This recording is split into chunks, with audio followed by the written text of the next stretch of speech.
this is kind of a reboot episode. This is going to be about AI technology. First off, let me just say that this is one of the fastest growing fields in technology since around 86, or probably a little bit before that. It was just in the baby stages, though. It was an idea. It was like a big idea. And this idea has grown into robotic technologies having what they call humanoid aspects as of right now. So, let's get started on a little bit of facts here. AI is a constellation of technologies from machine learning to natural language processing that allows machines to sense, comprehend, act, and learn. Artificial intelligence will transform the relationship between people and technology, enhancing our creativity and our skills. The future of AI promises a new era of disruption and productivity, where human ingenuity is enhanced by speed and precision. From Siri to self-driving cars, AI is progressing rapidly. Robots with human-like characteristics, AI can encompass anything from Google search algorithms to IBM's Watson to autonomous weapons. Right now, AI intelligence is considered weak. AI is that it is designed to perform a narrow task, only facial recognition, or only internet searches, or only driving a car. However, the long-term goal of many researchers is to create a general AI, or what they call AGI, or strong AI, while narrow AI may outperform humans at whatever its specific task is, like playing chess or solving equations. AGI would outperform humans at nearly every cognitive task at hand.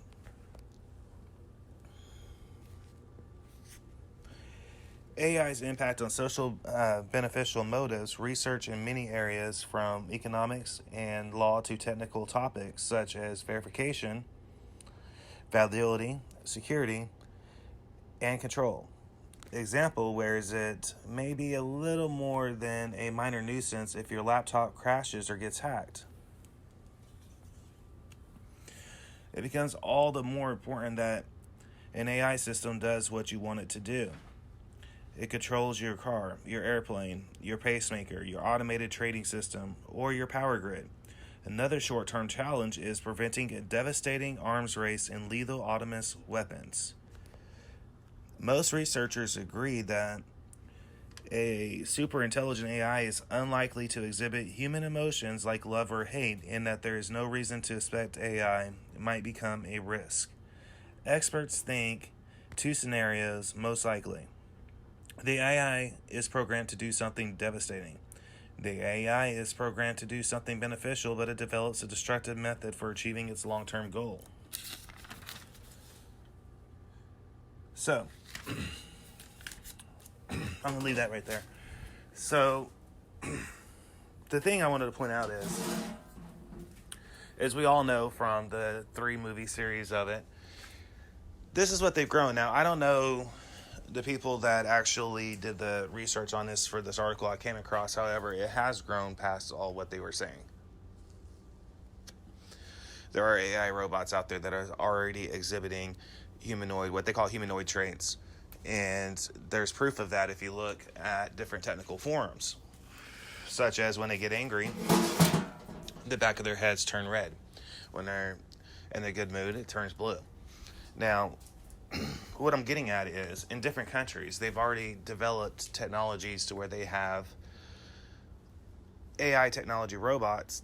Again, they're programmed to do specific tasks, such as get the newspaper or clean the house or blah, blah, blah. Now, with that said, they're already doing it.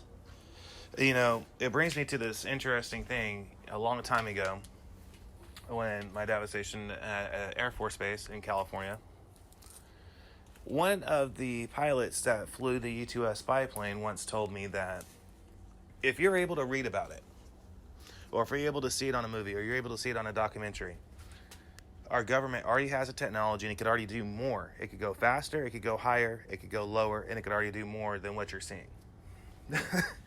So keep that in mind. The other thing I want to point out is, Anton LaVey, the founder of the Church of Satan, a long time ago, back in the 70s, he had a whole, what he called a brothel. They were mannequins that he was hoping to put AI chips in. Keep in mind that when he did this documentary, it was around the late 70s. So he already had an inside scope on what is going to happen.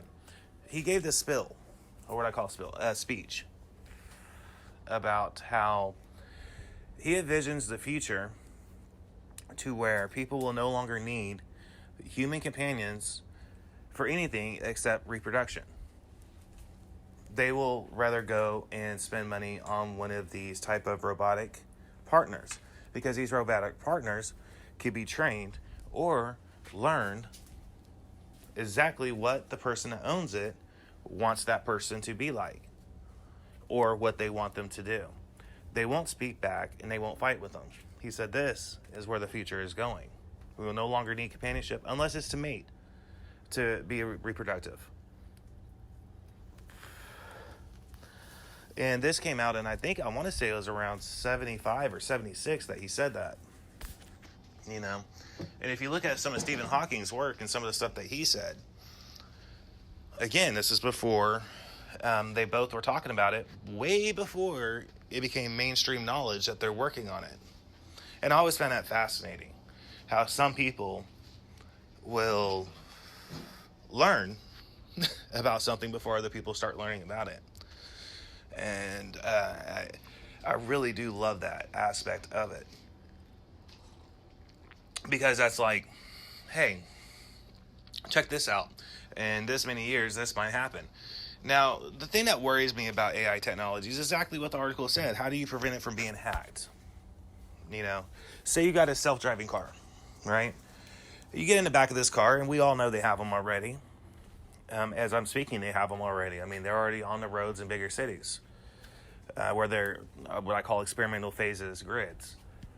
It's grids of different areas where they're like, there's enough population where we can run with this and let's see what happens. That's what that means. So let's just say, for sake of argument here, you get in the back of the car, and some guy decides, I'm going to hack into this car. You don't know him. He don't know you. All he knows is he's going to try to prove a point.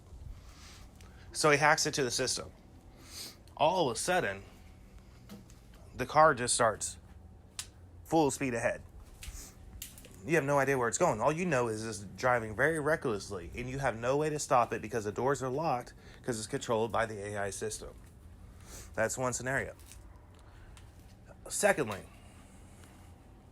a lot of companies, big-time companies now, such as McDonald's, Burger King, and other things. Now, me being a restaurant worker, this always struck me as a concern. Okay? Because I remember coming across an article about 2 years ago where they were talking about, I want to say it was in Bloomberg, actually. And they talked about how they have restaurants set up in different countries for experimental reasons to see if it could work. And the register person that you see is actually an AI robot that you're speaking to. And the people preparing in the back is like robot arms. That's prepping food, cutting food, cooking food, following the recipes, and serving out the food. The only people that are alive would be the people that's the programmers.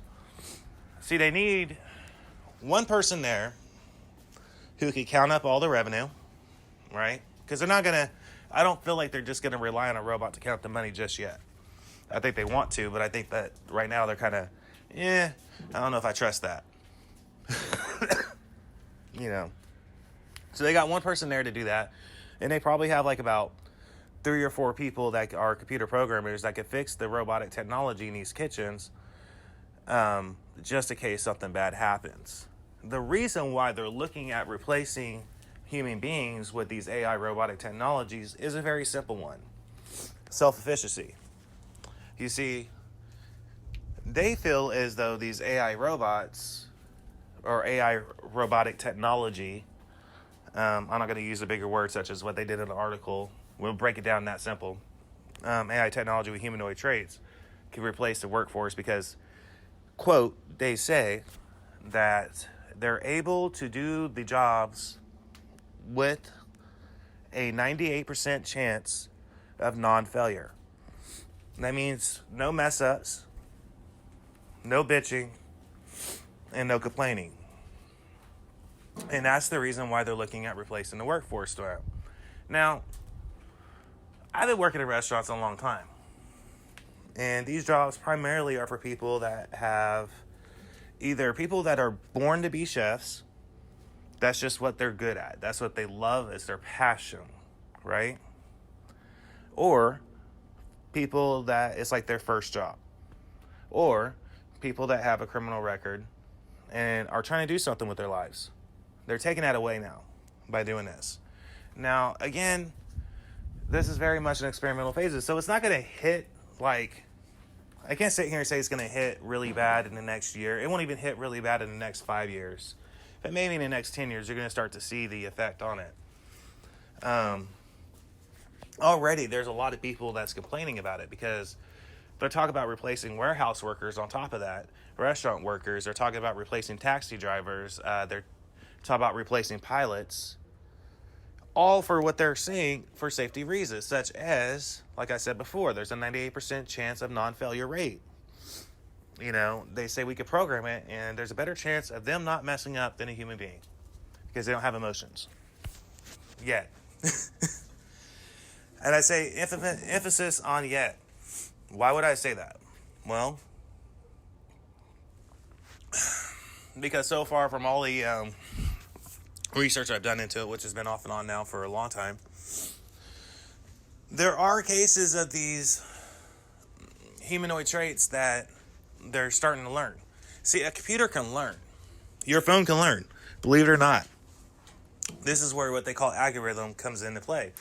Such as, have you ever noticed whenever you're about to Google something, if you don't clear out your search history or your cache that's stored in your computer system, when you go to search something, you'll notice that it's very similar to what you have searched the past couple months. The reason for this is the services have learned, in general, what you look for. Facebook does the same thing.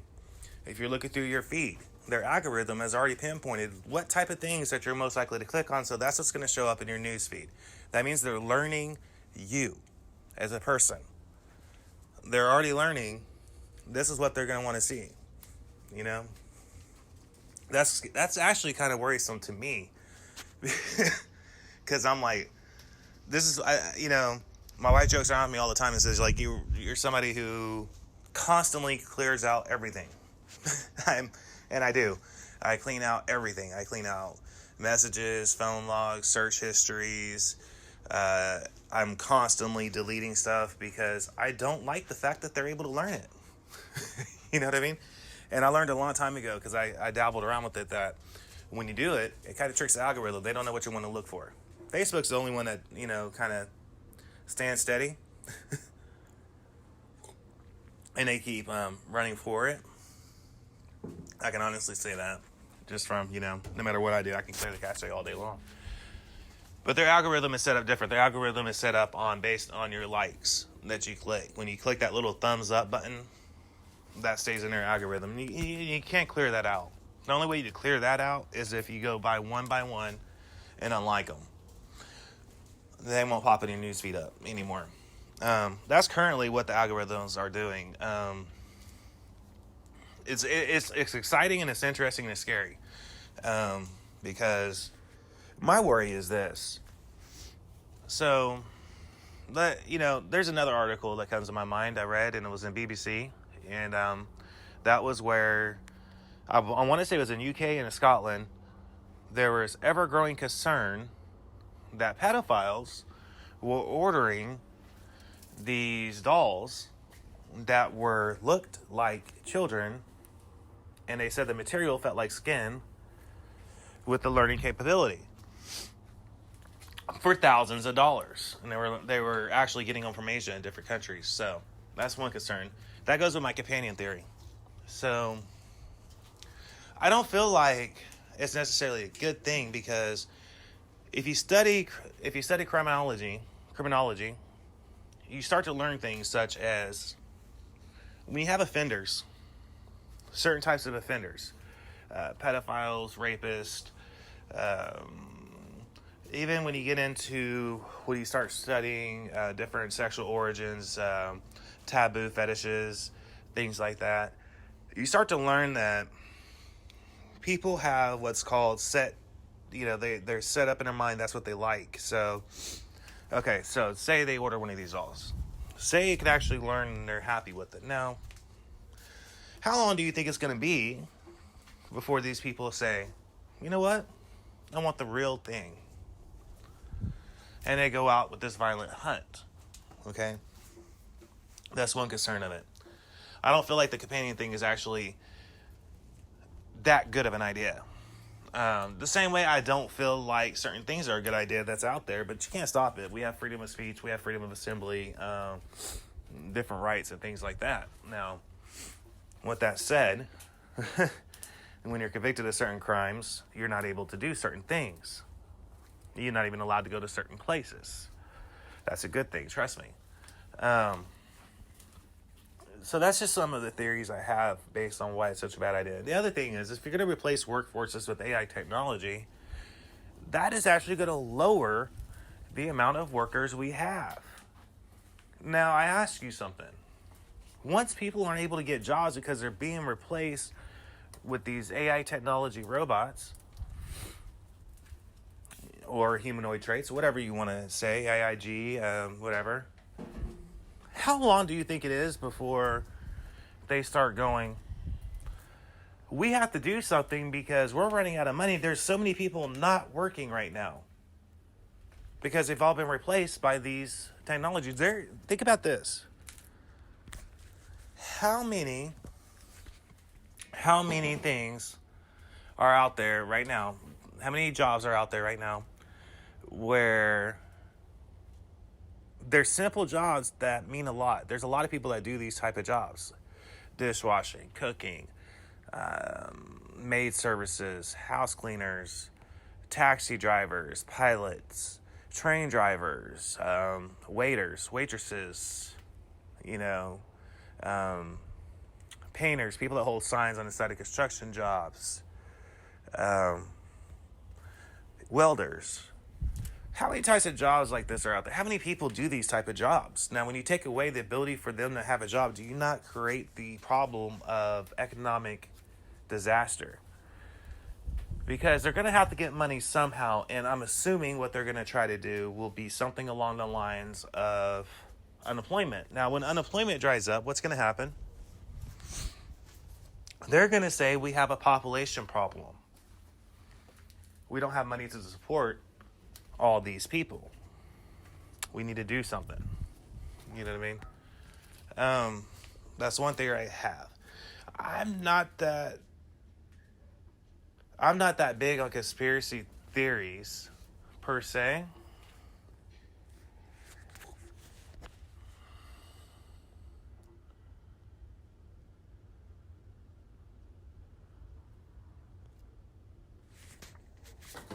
I'm not that big on conspiracy theories per se, because of the fact that I don't believe in them. I have a theory that, and I've always said this, and it's probably for being raised on military bases, but if you're reading about it, they probably already have the technology, or they decided the technology isn't worth us having at this point.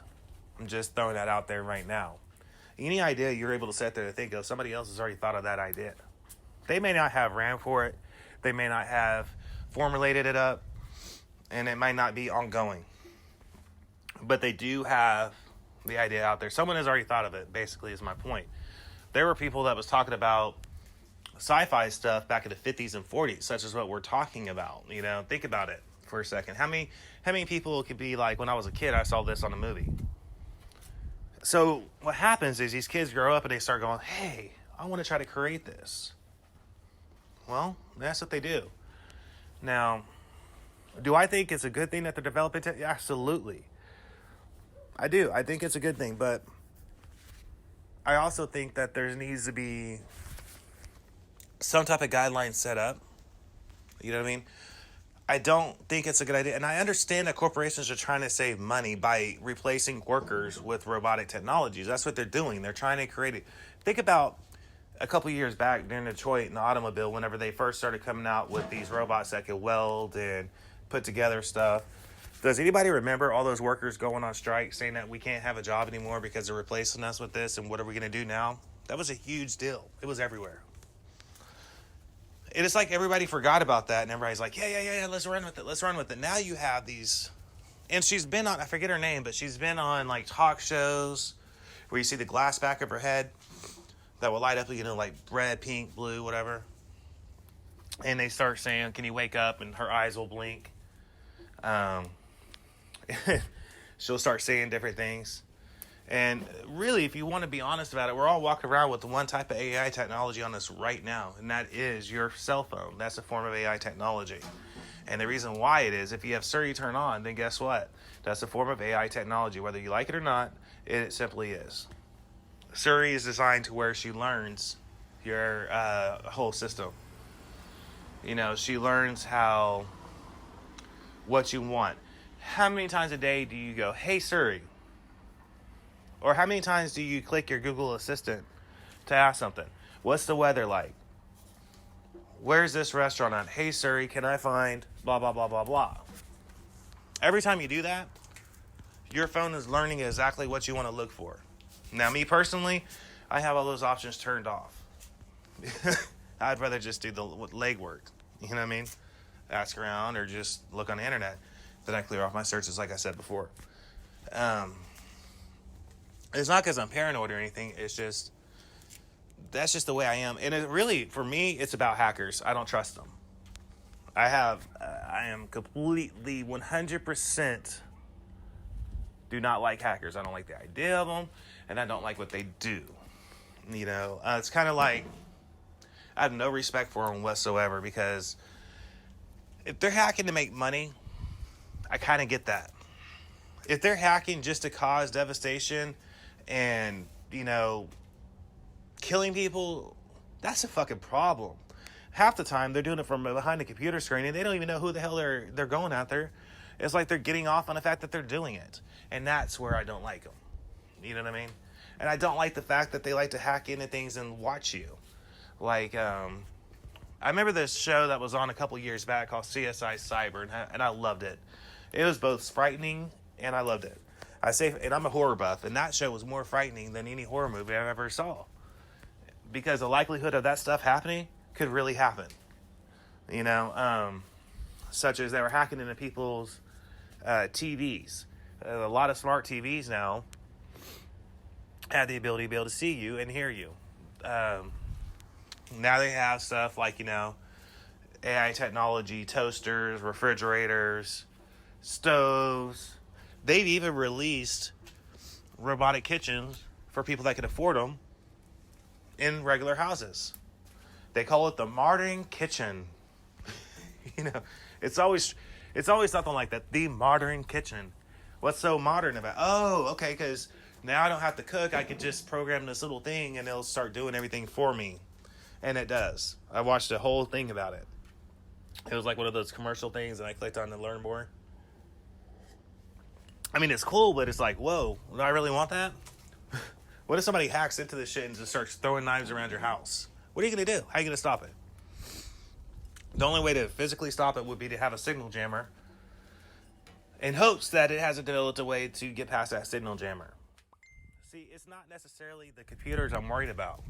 It's not. I think the computers are a great idea. It's fascinating. But it's not the computers I'm worried about. It's the people hacking into the systems I get worried about, not the computers. See, a computer or a robot is nothing more than a paperweight until you program it to do something. That's when it becomes alive. That's when it becomes active. That's, Now, there are enough people out there that they just like to fuck with people's shit. I think there's already been one case of a car being hacked. Nobody died, but it was kind of like a strike one kind of thing, You see, there are just fucked up people out there that, in general, they just like to fuck with you. Those are the people I worry about when I think about AI technology. And like I said before, the other thing that worries me is the workforce and the economy, because if there's so many people unemployed, because companies are going, hey, I can save a lot of money if I just get some of these robotic technologies. Now, granted, it might cost them a fortune to get them. And that's why I think it's not taken off. I think it's not taken off because it costs them so much money to get these machines. I want to say it's multiple thousands that just a soda machine that has different sodas flavors in it that you commonly see in different restaurants to be able to get one of them. Now think about how much it's going to be for a fully robotic kitchen commercial. You know, it's going to be a lot of fucking money. So a lot of companies are probably like, I just don't want to write that check right now. I think I'll stick to the way things have been for a long time. But once that technology becomes mainstream and it starts becoming cheaper, and we all know it will, that's when they're going to go, well, let me give this a try. That's when people are going to start being affected, and that's when people are going to be unemployed. Now, what's going to end up happening is nobody's going to have jobs. Everybody's going to be unemployed, and everybody's going to be going, what are we going to do? What are we going to do? We don't have money. The government's running out of money. What are we going to do? Well, you're going to see a spike in crime like nobody's business. You're going to see a huge spike because everybody needs to be able to eat, you know. Secondly, it's going to cost them a lot of money to maintain these type of smart kitchens, smart workforce. It's going to cost them a lot of money to maintain that technology. The result of that is they're going to need to make up that difference of profit. So what are they going to do? They're going to jack up the prices of shit. So your 99-cent McChicken will most likely be somewhere around $2 or $3. That's going to be the start. And that's what I mean by the economy going up.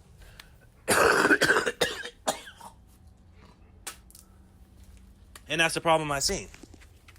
Because if you're not able to get jobs, how are you going to be able to afford to get this stuff? And if you think it's not going to hit farther, it will. Because if they're going to be willing to do that in kitchens, are they going to be willing to be able to do that in fields to grow stuff? I'm willing to bet somewhere someone has an automated tractor. If they got cars, they probably already got tractors. If they already got tractors, they probably already got ways to, you know, harvest all the food up without somebody operating that tractor. So that person's out of a job. Boom, gone. You know, they're going to say we found a more efficient way to operate and run our business. Now, you're going to have somebody out of a job down, he's going to be kind of pissed off, you know. So I don't necessarily think it's going to happen right away. I don't even know if it's going to happen while I'm alive. I highly doubt it will happen while I'm alive, actually. But I do think probably in about another 40 years, you're going to start seeing some chaos happening over it. Because people are going to be like, I need money, I need work. And people are going to start trying to be like, well, if I can't get work, I'm going to start robbing motherfuckers.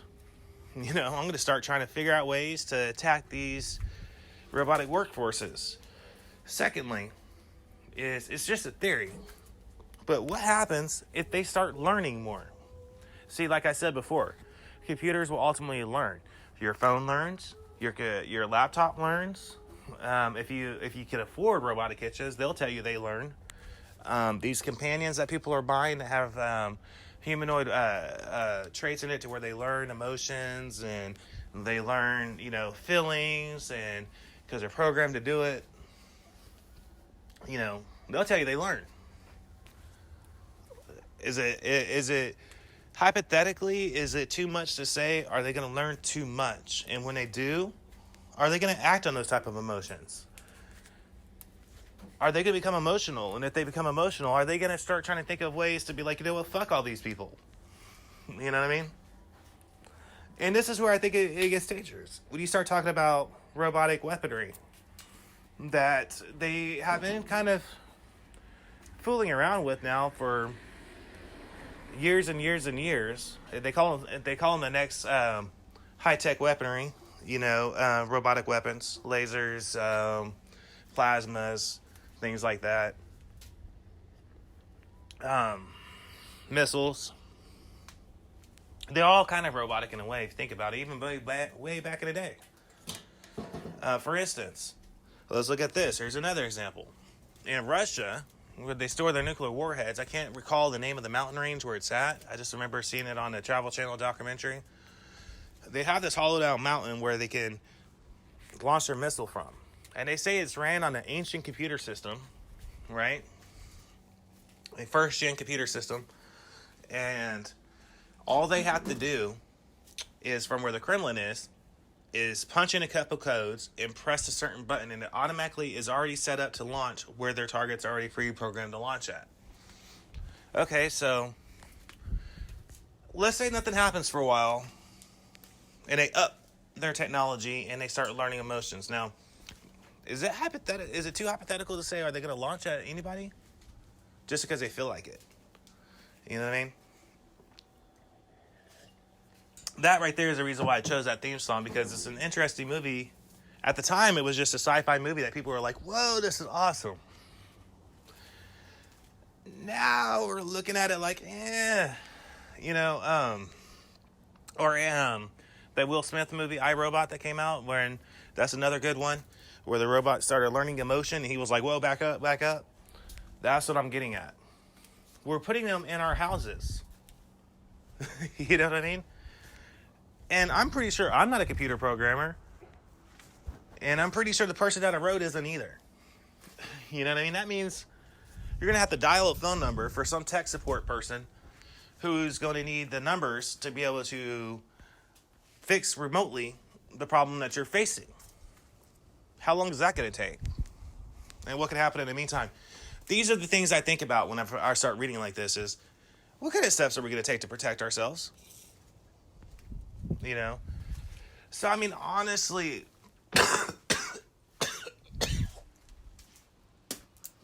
it all seems fascinating. And like I said before, I think so. But like I said before, my fear is, say you're sitting there watching TV and some hacker from somewhere is like recording everything you're saying. Then they could use your voice for voice recognition software, right? Or they can do something remotely and hack into all your smart kitchens, right? Now they can create other things. Now, if they are already able to hack into a car, will they be able to hack into a plane? And if they are able to hack into a plane that's ran by AI technology, or what they call AIG, which is like that article said, they're going long-term now. They're going better because they consider what we have right now as AI technology. They call that weak. When they say weak, what they're talking about is first-generation technology. So they're trying to get past that. Now, once they do, and they start looking at automated planes. Now, say, we've already known that, there's people out there willing to kill themselves to kill a bunch of people. To me, it's not too far off to think that maybe, just maybe, somebody might hack into a plane because there's no person there.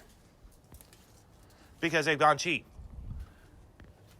And then that person punches in coordinates, and that plane starts going somewhere else or does something else. Now you have a lot of people in this tube underneath the control of a robot. You know what I mean? And have no fucking clue what's going on until the plane starts going. That's a problem to me that I see. You will never, ever see me in a smart car because that's a fear of mine. If I find myself in a smart car, there is a high probability chance that I'm going to be gripping onto those fucking handlebars like nobody's business, man. Because I'm going to be a nervous wreck. I'm going to be like, how do I know this ain't going to happen? Because when I read these articles, I go, man, that sounds so fucking cool. I always bring myself back to that thought process of, is this safe? And if so, why? How is it safe? How can you guarantee me it's safe? You know what I mean? Because one thing I've learned growing up, and the generation I grew up in, we watched everything get to where it is now. I mean, back when I was growing up, we watched cell phones go from bricks, the size of a freaking bar stool, you know what I mean, to what we have now. We watched the internet go from dial-up, where you used to get kicked off and your mom was making a phone call and you're trying to do homework, to Wi-Fi to where it is now. You know what I mean?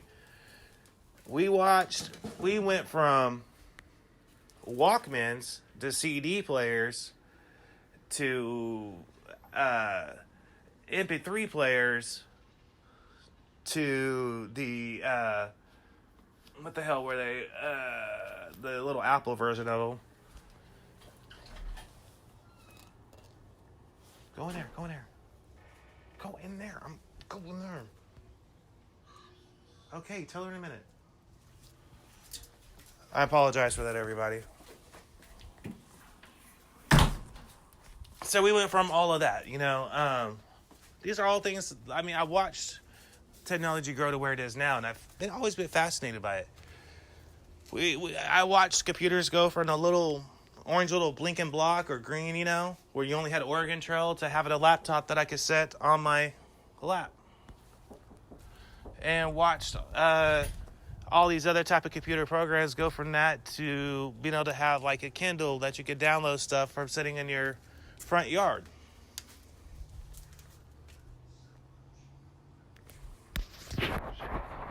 Go. I told you in a minute.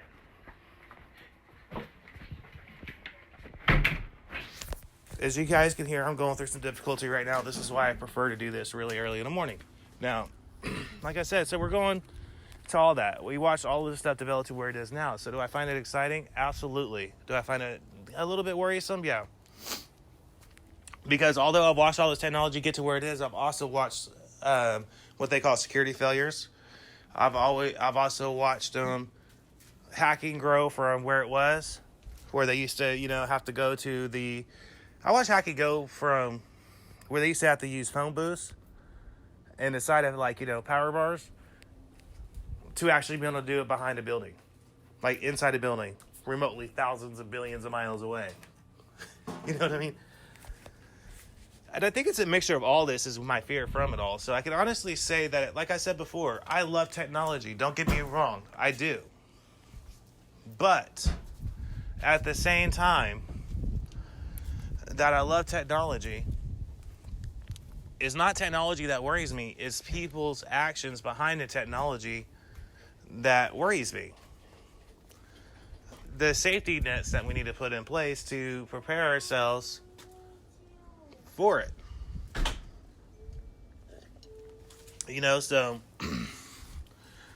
if I'm getting a little off track, I apologize about that. I'm dealing with some stuff where I'm at. However, I'm going to keep trying to go for the last couple minutes here, but long story short of it is, it all sounds good. It's exciting to see where it might go to. However, I feel we need to start looking at more security things. I think our country needs to look into more aspects of a financial system to where we can support a workforce that can't work anymore. You know, a long time ago, they had a theory of dumbing down Americans, right? Or dumbing down, I can't even say Americans, dumbing down the world. Dumbing down the world could very much be a process of making everybody hooked so much on technology and relying on AI, robots, relying on technology so much, it creates a lazy workforce. It creates a lazy ability to be able to do that. I think that's where the dumbing down quotes that you hear George Carlin and all these other people say, you know. I will throw this out there really quick, that some scientist said that he worries, and this is right before he died, and this scientist so happens to be Stephen Hawking. One of the people around him said that Stephen Hawking said that he's worried that here pretty soon, we're so used to these updates on our phone, right? To where you feel like just chunking them across the room when they don't work. He said here pretty soon, we're going to have robotic technology put into our blood. We're going to have it put into our bodies. Okay? He said here pretty soon, you're just going to be able to need to press something on the side of your face, and it's going to be just in front of your, like, arm distance, in front of your hand. and you can see what you need to do, and you'd be like, it'd be like on the movies basically, where you're like typing stuff into the air and you see this little computer screen. You know, that's basically where we're going with it. That's where we're going with it anyways, at a very rapid rate. So he said that shortly right before he died. I'm looking forward to the book that he was working on, if it ever does come out, because he talks about this. I want to say the only person that really kind of stands against that was Steve Jobs. And I mean, Steve Jobs isn't going to stand against it because Steve Jobs' whole profit margin is based on technology advancements. Whereas some scientists might say this could be a problem, and this could be how.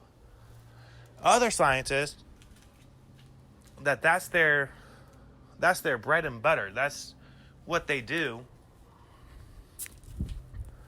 Then they're not going to be against it. They're going to encourage it because that's their profit margin. That's how they're making their money. Different type of CEOs and corporations, they're not going to talk negative about it because, again, that's how they're making their money. They're not going to look at it from, is it safe financially, economically, long term?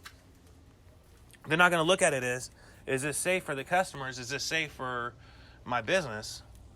They're going to look at it as, is this going to save me money? If so, how much money and how? And they're also going to ask themselves, how can I protect myself within my business with this technology? That's going to be the other thing. So that's 4 things right there that they're going to look at. Nowhere in those 4 things did they actually say, these employees I have, what's going to happen to them? Those employees are gone. They look at it like those employees are going to cost them money. They have to worry about health insurance. They have to worry about production. They have to worry about their mental well-being. They have to worry about mess-ups. They have to worry about food costs. They have to worry about manufacturing costs, output, input. And that's really what they're going at, you know? So I do find it outstanding. I do find it interesting.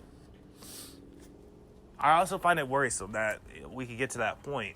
I also find it worrisome that people don't want human connections anymore. You know, this has been something that they've been researching on for a long time. Psychologists have. To where us as a species have grown apart from one another. I want you to think about something. This is something lately I've been doing a lot of thinking about. How many people can honestly say, without a shadow of doubt, they spend a significant amount of time with their partner? Now, before you answer, I want you to think about something. When I say significant time, I'm talking about going for walks in the park, watching a movie together, watching a TV show where you're actually talking to each other during it, cooking together, you know, repairing houses together, anything really. How many of you could actually say you're doing that together? Versus how many of you are in the same room together and you're on your device? You're plugged into that device consistently and constantly. You're just It goes farther than that. How many grandparents now that actually learn these devices do the same thing? They may not admit it. They may not admit it right away. But how many of them actually don't put it down? How often do you put it down? That's my point. You know what I mean? Right there, that's my point. So with that said, we're gonna get ready to end this, but I want that's my theory about the companion aspect, where they said remember earlier when I said Anton was saying that in the future there will be no need for human connection anymore. It would be obsolete to have human connection. This is a prediction by Anton LaVey. He said, in the end, literally, he said, in the end, people will no longer need an actual physical connection. They will only need connection for reproduction purposes. I kind of feel like we're getting there already. Because if you look at statistics, if you pull up statistics on reproduction of people, you will find out that The younger generation, when I say younger generation, I'm talking 28 and below. They often say, I don't want a husband, I don't want a wife, and most of them say, I don't want kids. All they want is friends with benefits. What that means is, all I want is somebody to have intimacy with without a connection. Now, what did he say back in the 1970s? In the end, people will no longer need actual human connection, except for reproduction purposes. Do you not see that's what's happening? You know? You already have these apps that you can download on your phone. They're hilarious, but where they say girlfriend or boyfriend, and it's like some robot. That was the first version before they came out with the actual companions that they're selling on the markets in Asia. So that is very troublesome to me. Very troublesome, because psychologically, we need a connection with people to be healthy. Without it, you start to go bat crazy. You know what I mean? That's just a fact. And I think there's a lot of bat crazy people out there nowadays. And I think it's growing. So let's sum this up. AI technology is amazing. It's a fast growing industry. We need to get behind it quickly. However, we also need to look at the long-term economic effect for our economies. Such as, do we have enough unemployment to support the people that won't be able to do these jobs anymore because that's what they're able to do? Not everybody is smart enough to operate an operating computer system. Not everybody is that intelligent. Not everybody even has the capability of learning how to do that. Okay? Secondly, security. Do we have enough people out there that can make it safe for people to have this stuff in their houses to protect us from people hacking into those systems? Do we have enough people out there that can protect people riding in an airplane that's already self-driven or a self-driven car? Do we have the technology for people to be able to secure weaponry that is AI technology? Do we know that the food that we'll be eating is safe that's grown by robotic technology? These are the questions I think people need to ask when they come across these articles. Okay? I'm going to have to end the show now. It's a beautiful sunrise out here in Oklahoma right now I'm looking at. However, I do have to end this. The next show that I'm going to be doing will be on RFID chips. It's going to be kind of a back-to-back thing. And then after that, we'll see what other topics I come up with. But so in short, don't get me wrong. I support a lot of it. I do. I love my phone. I love technology. However, I do feel like we need to realize the pros and cons of it, honestly. We need to sit there honestly and be able to honestly talk to each other about it. Is it good or is it bad? And here's the pros and cons, and can we roll with that? I think that's something that we actually need to look at. I don't think it's something that you should just be like, well, we got people out there that's making it happen. They're going to make sure that they're safe. They're going to make sure that they have the ability to do it. And let's just let them do their job. That's not how I think we should be. I think we should be like, can we see the results? Can we see the reports? You know, can we see the proof of everything you're saying? That's what I think we need to be asking ourselves. You know what I mean? That's the kind of things I think that we should need to be asking ourselves. So, with that said, this has been Blue Collar Thoughts. Me and Blue Collar Thoughts. You know, just workplace thoughts, you know, working class thoughts. I think I'm going to end the show that way. However, I did want to touch up on AI technology because that's going to change a lot of us blue-collar workers in the long run of things.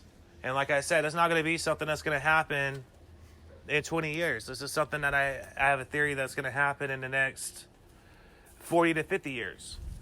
We will start being replaced with robotics. It's a fact. But we need to start asking ourselves, for the sake of our children and our children's children, is it safe? And can we have proof of how safe it is? I'm going to go ahead and sign off now. Everybody have a great night. Or a great day, I should say.